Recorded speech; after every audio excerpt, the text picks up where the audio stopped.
Hi everyone, it's Alexis again, and I'm a level 2 occupational therapy student. And this week I started a week-long series regarding the ALERT program, which is a program designed for kiddos who may have sensory impairments. This ALERT program helps to kind of to figure out like the different levels that their bodies are feeling. So this program uses the analogy of a car engine. So you have the high gear, which is when your body's kind of feeling anxious, they're hyperactive. You have low gear where your body's feeling sluggish or spacey, and then you have the just right gear. And then when you figure out like where your body is at and how it's feeling, we can use different techniques and input to kind of help you get back to the just right gear. But that's for a different day. So we'll talk about those different inputs and strategies on the next video. So in the previous videos, I had talked about kind of what the ALERT program is, the 8 key concepts that kind of help develop the ALERT program. Then I also talked about in a previous video stage 1 of the ALERT program, which is identifying your engine speeds. And I had mentioned that there are 5 mile markers. I talked about 3 in the last video, which included students learning the different labels of the engines, adults labeling their own engine speeds, and then students developing an awareness of the feel of their own engine speeds based on those like adult labels. And then we did a quick activity at the end where I printed out pictures with of different people in different like gears. So some in the high, some in the low, and some in the just right. And I had you kind of figure out where you would categorize each of those labels. So in this video, we're going to be talking about mile markers 4 and 5, or also just known as steps 4 and 5. So mile marker 4 is when students learn to identify and label levels for themselves. The book that the ALERT program has talks about how this is the level where students will, usually indicate when they're ready to move on to this step, and they'll indicate that by volunteering information about their engine level. So they may say, my engine's on high gear right now, or my engine's on low gear. And then it also mentions that at this stage, you should ask students how their engines are running and then continue to do that adult modeling that I talked about in a previous video to ensure that they learn to kind of learn to believe that all engine levels are acceptable. In my past video, I talked about how adults should not label the different engine speeds as negative, or they shouldn't be judgmental or shame like the kiddo for having or feeling a certain way. And then also in mile marker 4, if they seem to be like mislabeling how like their engine is, or labeling or guessing about their engine level, then you should move them back down to mile markers 1 through 3 so that they can continue to understand the different levels. And then mile marker 5 is when students learn or students label levels for themselves outside of therapy sessions. So all of this has been kind of in therapy sessions. You're kind of understanding what the labels are, what they mean, what they look like. But now step 5 is when you're outside of the therapy sessions and you want the kiddos to be able to label those different levels.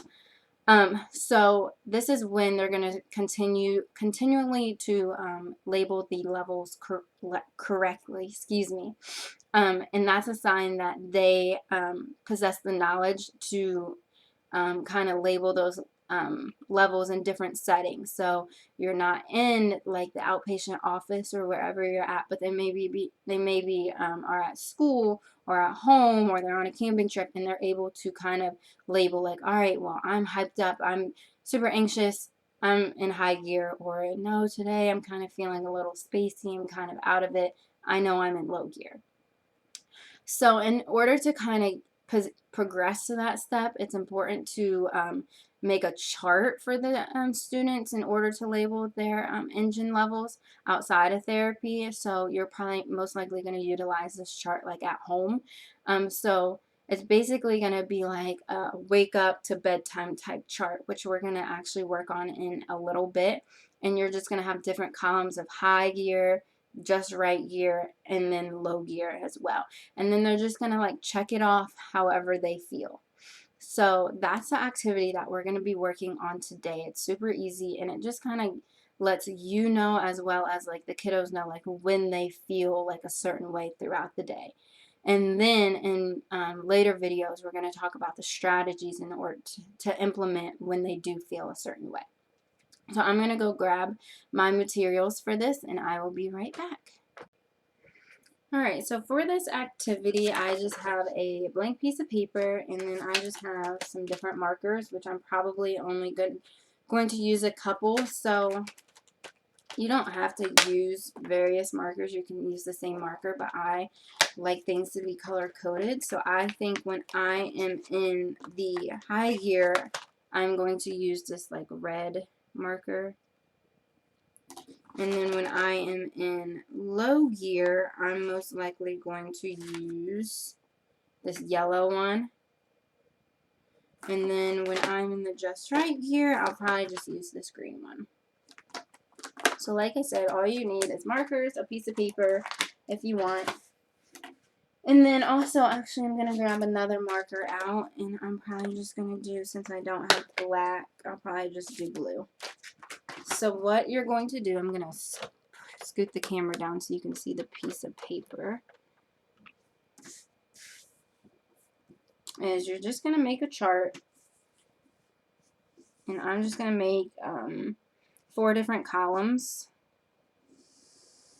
You don't have to, if you want the lines to be straight, you could use a ruler, but I'm not going to do that today. And so I'm not going to mark all of them because that's just going to take a lot of time. But so in this column, in the far right column, I'm going to do high, and then it's going to be just right.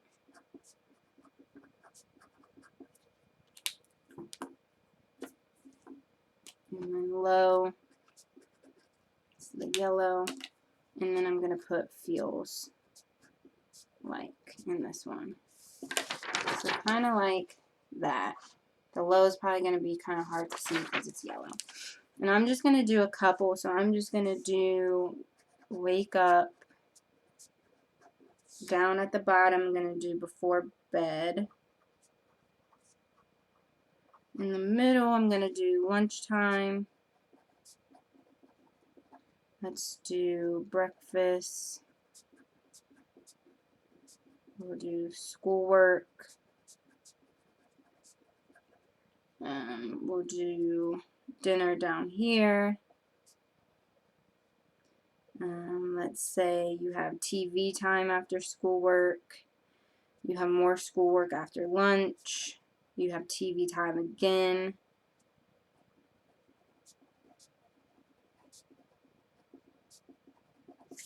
So it kind of looks like that. So you just have different times throughout the day. So that's basically, I'm going to put the camera back up, how you would do this chart. So it's just going to be different times of the day where your kiddo may experience one of these 3 gears. So like when they wake up, how do they feel? Do they feel low? Do they feel just right? Or do they feel high? So usually when I wake up, I feel just right. Once I'm doing schoolwork, I feel a little low.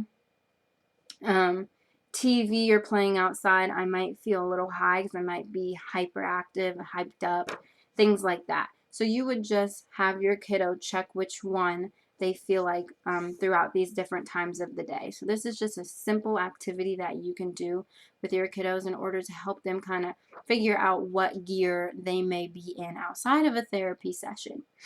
And then my ending point is going to be a disclaimer, and always, always, always consult a certified occupational therapist whenever you are able to get into office so that they can come up with a personalized sensory diet plan for your kiddo and that you can be involved in as well.